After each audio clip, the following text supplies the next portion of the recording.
Bienvenidos a Mesa de Periodistas. Arrancamos el año de cara al informe de los primeros 100 días del gobierno de la presidenta Claudia Sheinbaum, a evaluar la estrategia de seguridad, salud y desempeño económico, el paquete de reformas en estos 3 primeros meses de gobierno, continuidad con cambio o agenda propia y el control del partido Morena. Y no podemos dejar de lado el reto que supondrá la llegada de Donald Trump al poder.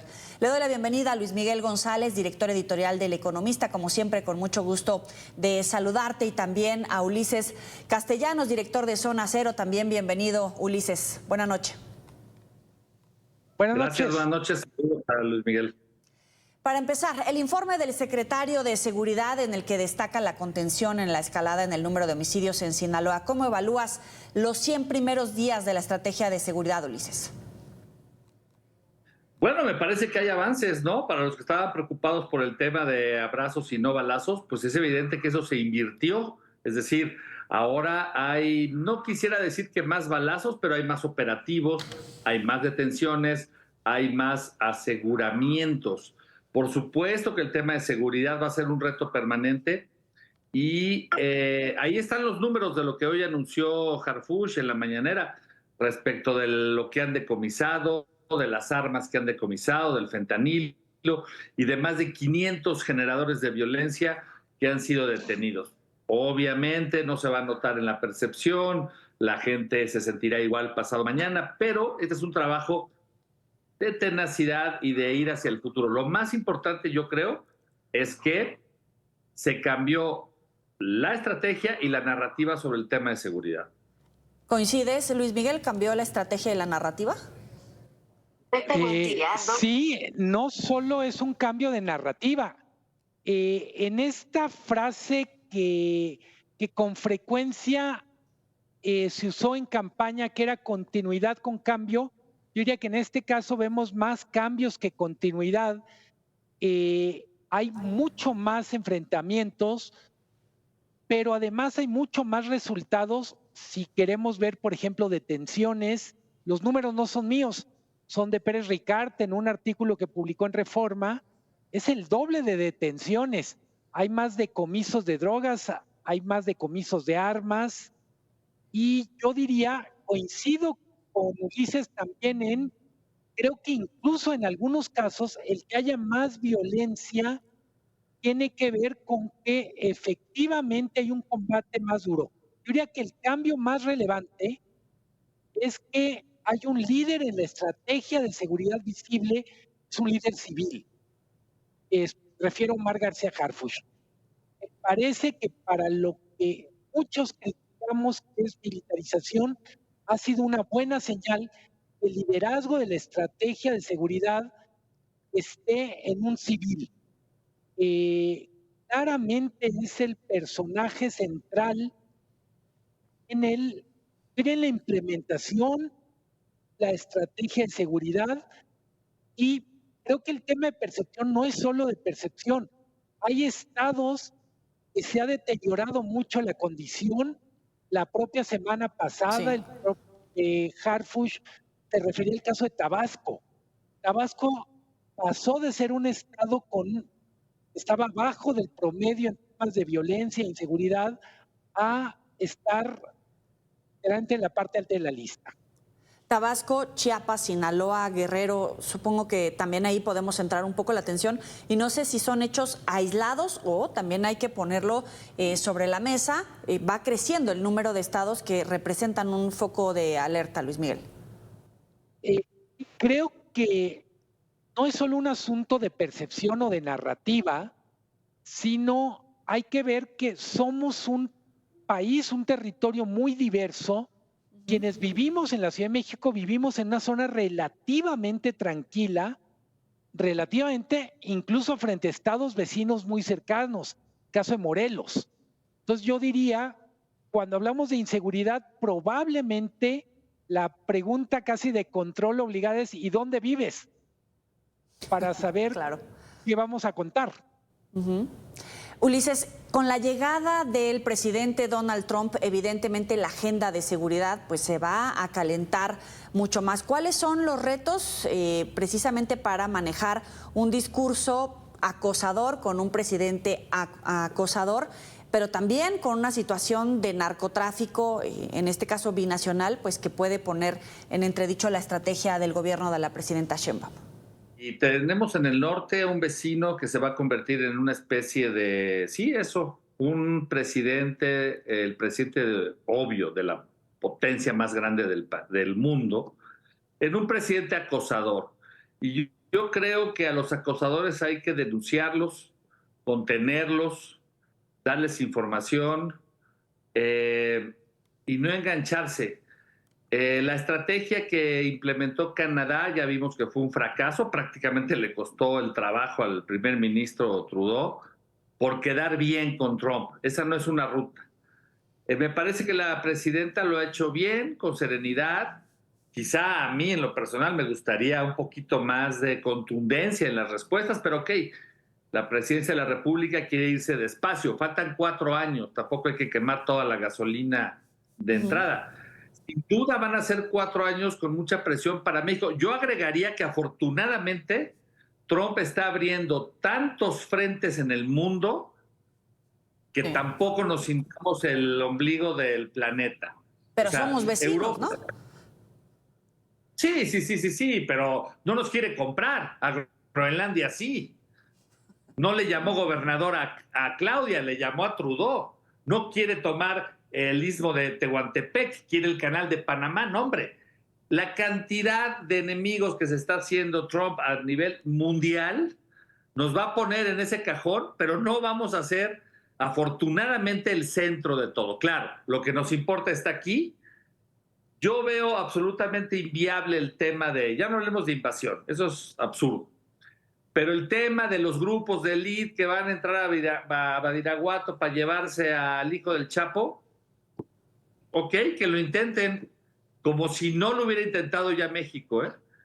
Eso sería un desastre. El único tema grave que puede ser implementado de manera persistente y con cierto nivel de efectividad, yo creo que es el más sencillo de todos, deportar migrantes. En ese tema sí se tiene que tener lista la frontera norte para recibir a miles de compatriotas en caso de que eso suceda. Me parece que ese es el punto más grave.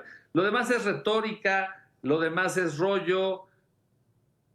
Trump se va a entretener en otras cosas, espero pronto, y México tiene que mantener pues, la sabiduría que ha tenido ojo, yo creo que somos el país que mejor ha lidiado con Estados Unidos, por lo menos en los últimos 100 años. ¿Ok? Nos hubiéramos podido echar una guerra en cualquier momento y hemos sobrevivido a toda esta tensión durante décadas. Luis Miguel, te lo planteo no solamente desde la arista de seguridad, con los puntos que ya pone Ulises, sino también desde el punto de vista económico, arancelario y las deportaciones, por supuesto. Quiero empezar, claro, me sorprende, a lo mejor es el fenómeno del Año Nuevo, pero coincido mucho más con Ulises que otras veces. ¿Será el espíritu?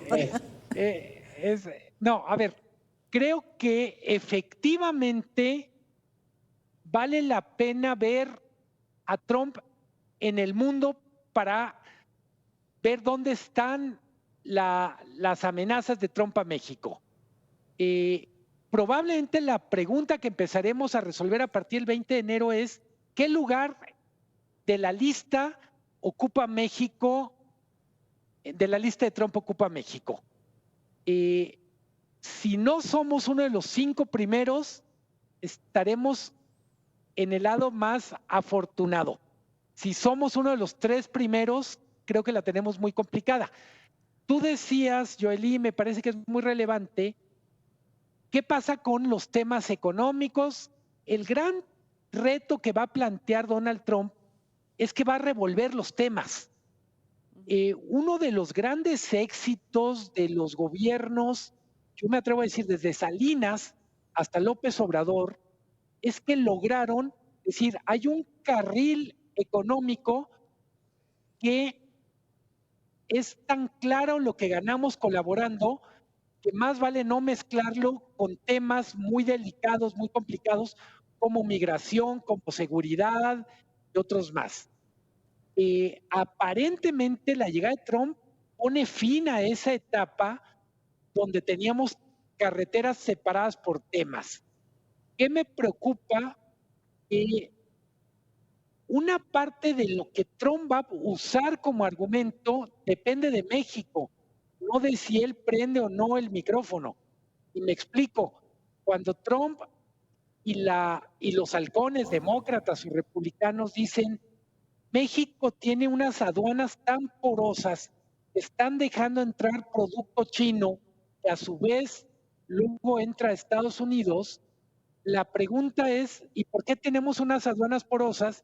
¿Y por qué necesitamos un acosador que nos recuerde que nuestras aduanas no funcionan como deberían de funcionar?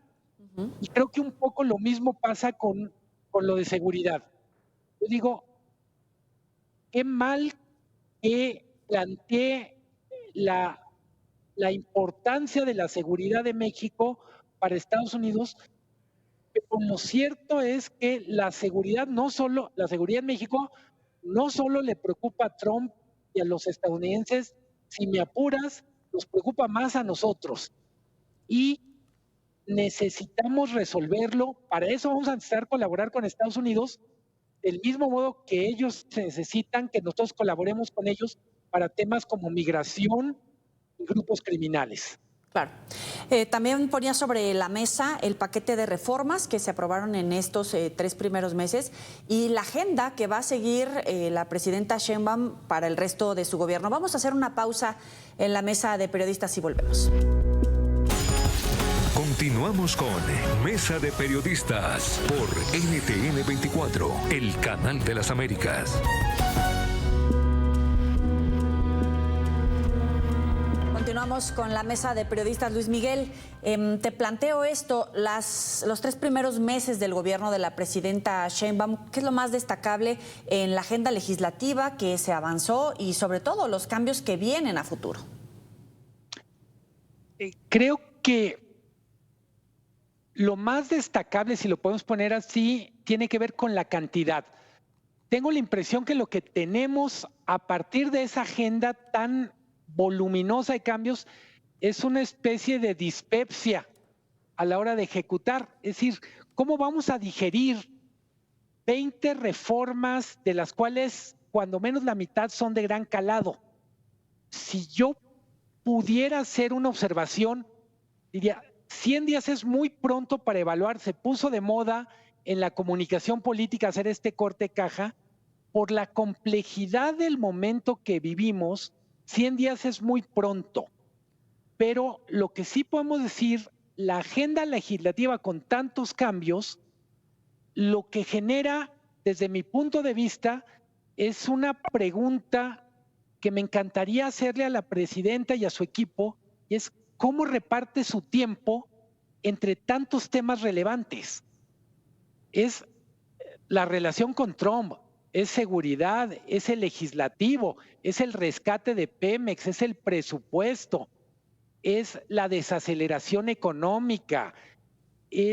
Creo que hay un severo riesgo de que están tantas, si me permiten la metáfora, son tantas pelotitas en el aire tratando de malabarearse, que es muy complicado mantenerlas a salvo todas y cada una. Son demasiados temas relevantes, muy difícil poner atención. No mencionaba telecomunicaciones, en donde también hay cosas que no son una reforma grande, pero son cambios muy importantes en la forma que funciona un sector. Entonces, creo que son muchos cambios que requerirían un procesamiento un poco más lento, porque cada uno a su vez va a implicar cambios muy importantes en las reglas del juego, en la forma en que ha funcionado este país. Ulises, la reforma al Poder Judicial y la elección evidentemente que viene, la desaparición de los órganos autónomos, entre lo más destacable de lo que ya pasó y de lo que viene, ¿o qué sumarías o qué quitarías? Mira, como dijera el clásico, tu pregunta es muy pertinente, pero permíteme apuntar una cosa fundamental. Vamos por partes. A ver, hablemos de la aprobación presidencial.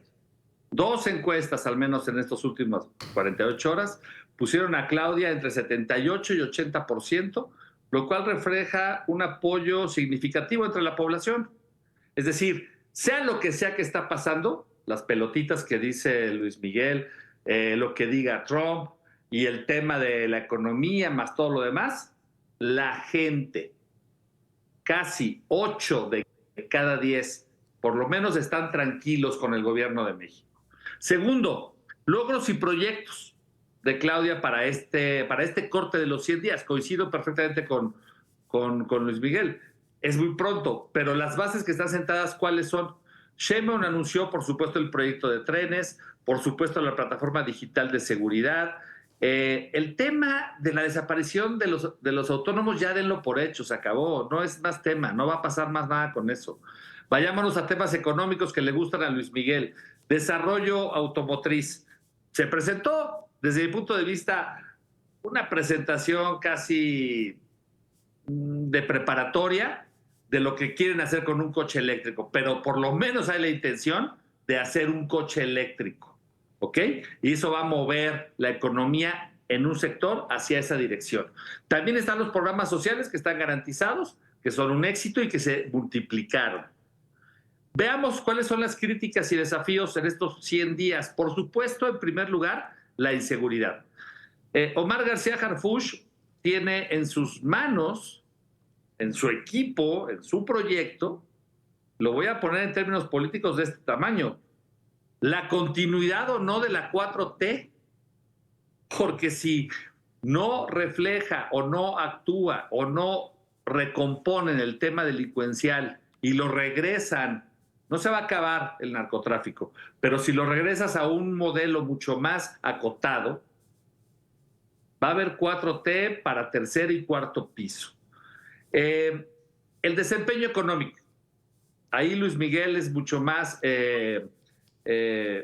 analítico en ese tema y lo conoce a fondo. Yo puedo decir simplemente que independientemente de los datos que hay, sé el tema del PIB, el tema de la deuda, y a pesar de las críticas, digamos que hasta ahorita no se ha presentado nada de lo que han dicho.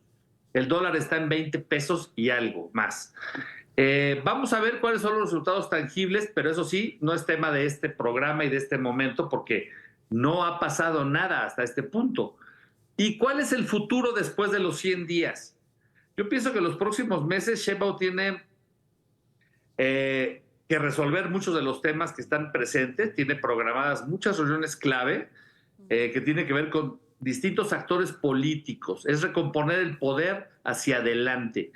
Tiene temas críticos que abordar, como, insisto, el tema de seguridad y presupuesto, y su gobierno va a enfrentar el reto de consolidar, por supuesto, pues los avances logrados hasta el momento. Es ahí donde se va a medir realmente lo que pase. La próxima conversación de balance sobre el gobierno de Claudia Sheinbaum la tendremos seguramente en este programa cuando cumpla un año en el gobierno. Y cuando lo cumpla el próximo 1 de octubre de este año, entonces diremos qué de todos estos rubros se cumplieron y en cuáles se fracasó.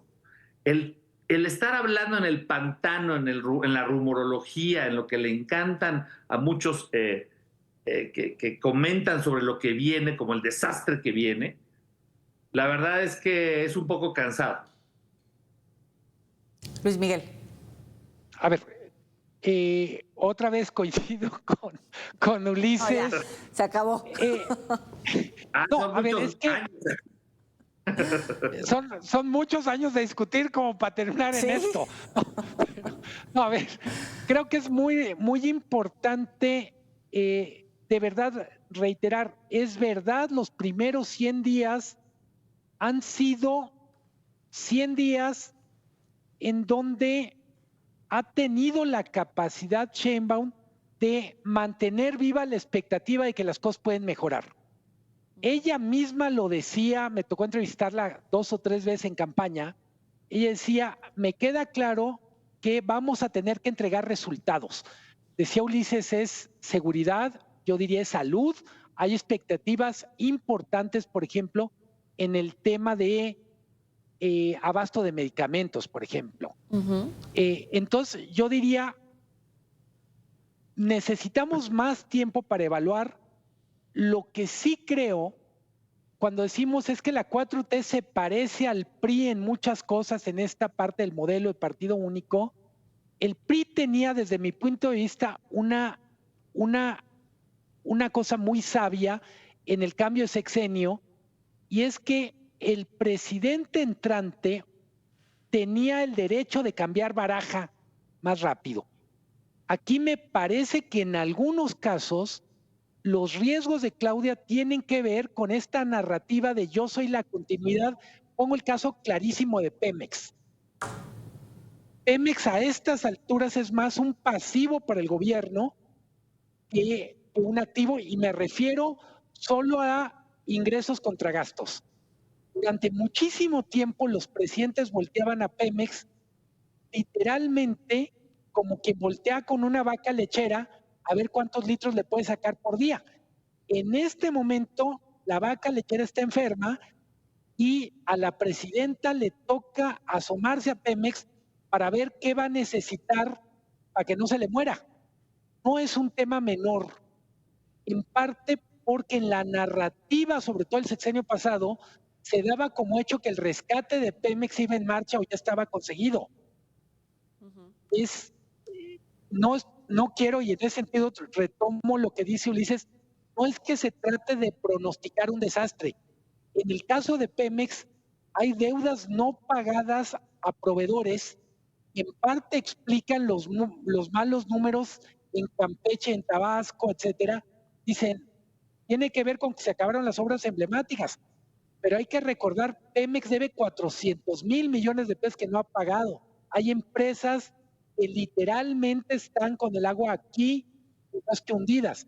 Entonces, yo sacaría simplemente la importancia, no de una ruptura como lo quieren ver los AMLO haters, pero sí tiene que haber una toma de distancia en algunos temas, porque simplemente quedaron compromisos muy caros. Esta semana lo vimos con lo de Mexicana. Es un capricho que simplemente no alcanza. Si quieres tener Mexicana, si quieres lanzar la fábrica de coches, si quieres también relanzar un montón de cosas, vas a tener que escoger entre proyectos, y ahí sí compiten los proyectos de AMLO con los proyectos de la presidenta. Creo que en muchos casos los proyectos de la presidenta son más razonables, mejor pensados, pero sí hay una competencia literalmente entre los hijos de uno y las hijas del otro. Me refiero solo metafóricamente, ¿eh? Y ya que hablamos de los hijos, también está en juego la consolidación del proyecto y la continuidad de Morena, como se hizo durante los primeros 6 años con el gobierno del expresidente López Obrador. ¿Realmente ella puede asegurar y mantener unidos a todas las cartas que además algunos quieren ser protagonistas, otros que efectivamente tienen una agenda caliente, como puede ser el secretario de Seguridad, Ulises? Yo espero que sí, el tema del partido Morena y la dirección de Luisa María Alcalde, pues obviamente pone un tema más, un tema adicional. Una vez pulverizada la oposición, dado que solo tiene voz, digamos, pero no tiene influencia, el foco se tiene que poner en el partido Morena, porque es como antes. Sí. Es decir, ahí tiene razón también Luis Miguel.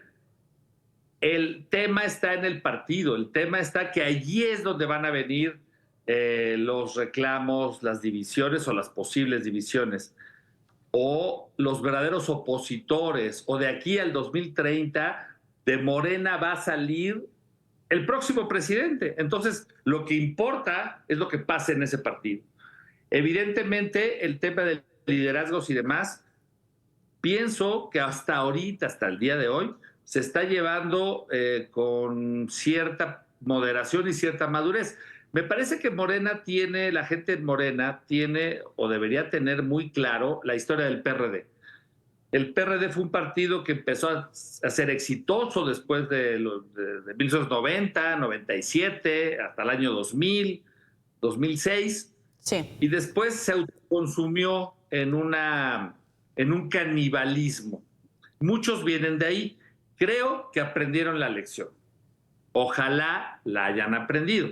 Bien. En lo demás, me parece que Claudia va a lidiar con este tema sin mayor problema. El tema, me refiero, los tiempos han cambiado. Claudia es del mismo equipo del expresidente López Obrador. Y en este momento no habrá ruptura, ni habrá quinazos, ni habrá nada por el estilo. Bien. ¿Estamos viendo un gobierno de continuidad? Sí. Ojalá lo sepan manejar. Se nos acabó el tiempo, por desgracia, Luis Miguel. Te prometo que para la próxima abres tú. Luis Miguel González, director editorial del Economista, y Ulises Castellanos, director de Zona Cero. Gracias a ambos por estar con nosotros en la mesa. Pásenla bien.